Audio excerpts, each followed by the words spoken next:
लेकिन एक राज्य के चुनाव के बल पर हम कल्पना कर लें कि पूरे देश के अंदर कोई बहुत बड़ा विपक्षी गठबंधन तैयार हो रहा है, तो फिलहाल मुझे ये बात थोड़ी हवा हवाई लगती है। ये बिखरा हुआ सा एक कुनबा है, तो पहले ये एक हो जाए, इसकी संभावना मुझे प्रबल दिखाई नहीं पड़ रही। अब एक सवाल ये है कि उत्तर प्रदेश का जो चुनाव है अनुप्रिया जी, अब बाइपोलर की तरफ बढ़ता दिख रहा है। अब पता नहीं होता है या नहीं, क्योंकि समाजवादी पार्टी का एक अपना गठबंधन है, उसमें उसके साथी दल हैं, मायावती हैं। आपको लग रहा है कि एक बड़ा गठबंधन आपके गठबंधन के खिलाफ रूप ले रहा है पूरे देश में कर्नाटक के चुनाव के बाद, और ये एक आपको लगता है कोई चैलेंज है कम से कम उत्तर प्रदेश में?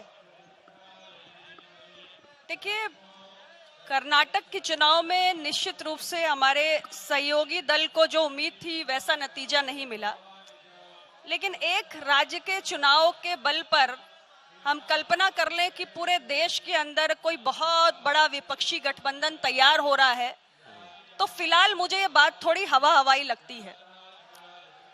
आप देखिए, विपक्ष के पास कोई ऐसा एक चेहरा नहीं है जिसपे सारी विपक्षी पार्टियां जो अलग अलग राज्यों में कहीं ना कहीं है सहमत हो।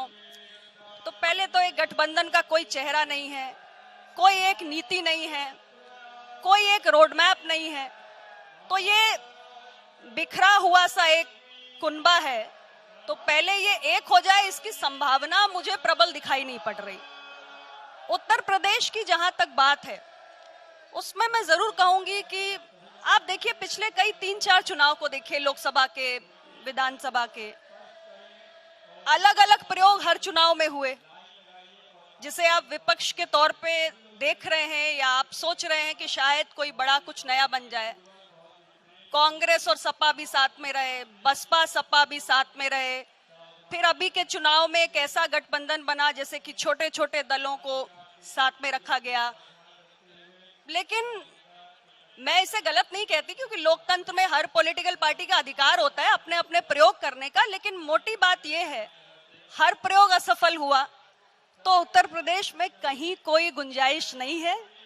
2024 में एक बार फिर अपना दल, भारतीय जनता पार्टी और अब एक और सहयोगी है निषाद पार्टी भी साथ में, एनडीए का गठबंधन लोगों के मन में उतर चुका है और कहीं इसका कोई मुकाबला नहीं है। लेकिन मन से निकालने की कोशिश नीतीश कुमार कर रहे हैं, देश भर में घूम रहे हैं, लेकिन उत्तर प्रदेश और पूर्वांचल पर खास नजर है।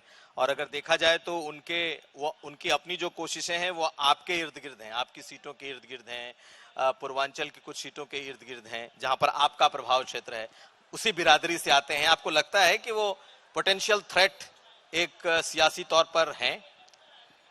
देखिए, वो कई बार के मुख्यमंत्री हैं, मैं उनका बहुत सम्मान करती हूँ, बहुत वरिष्ठ नेता हैं, लेकिन आप जब ये कहते हैं कि वो मेरे इर्द गिर्द कुछ संभावनाएं ढूंढ रहे हैं, तो मुझे थोड़ा सा लगता है कि चलिए, हमारी पार्टी बड़ी हो रही है, राज्य स्तरीय से ज्यादा बड़ा परसेप्शन हो रहा है, इतने बड़े बड़े नेता आ रहे हैं।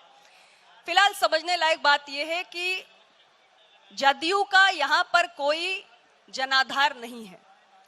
प्रयोग करना चाहे कर सकते हैं, स्वागत है। जैसा मैंने कहा कि लोकतंत्र में प्रयोग करने की स्वतंत्रता तो हर पॉलिटिकल पार्टी को होती है, लेकिन परिणाम शून्य ही होगा।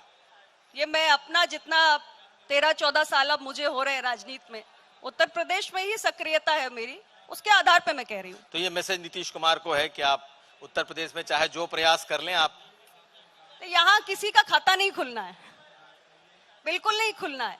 उनकी पार्टी का यहाँ जनाधार नहीं है और इस बात से वो अवगत हैं, जानते हैं। मैं कुछ ऐसा नहीं कह रही हूँ जो बनावटी है या जो मैं बस कहने के लिए एक राजनेता के तौर पे कह रही हूँ। जनाधार नहीं है उनकी पार्टी का, जिस राज्य में है वहां है, उसे स्वीकार करना चाहिए, लेकिन यहाँ नहीं है।